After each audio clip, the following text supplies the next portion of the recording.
নমস্কাৰ, মই ঋতুৰাজ। আপুনি চাই আছে নেশ্যন এনি আৰু এই মুহূৰ্তত লৈ আহিছোঁ এটা অত্যন্ত গুৰুত্বপূৰ্ণ খবৰ। মুছলমান লোকসকলৰ পবিত্ৰ বকৰি ঈদৰ পাছতেই বিভিন্ন ধৰণৰ বিতৰ্কৰ সূচনা হৈছে।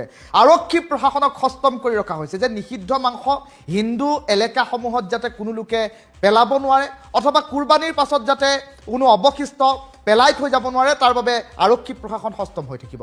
তাৰেই যেন এতিয়া সুযোগ লৈছে একাংশ দুষ্ট চক্ৰই।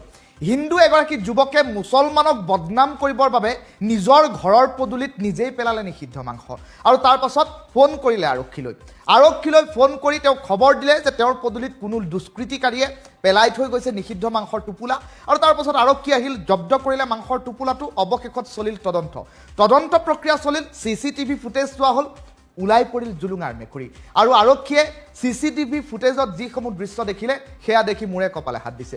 যিগৰাকী যুৱকে অভিযোগ দি ফোন কৰিছিল সেইগৰাকী হিন্দু যুৱকেই আৰক্ষীলৈ ফোন কৰা যুৱকগৰাকীয়ে নিজেই সেই কাণ্ড সংঘটিত কৰিছিল।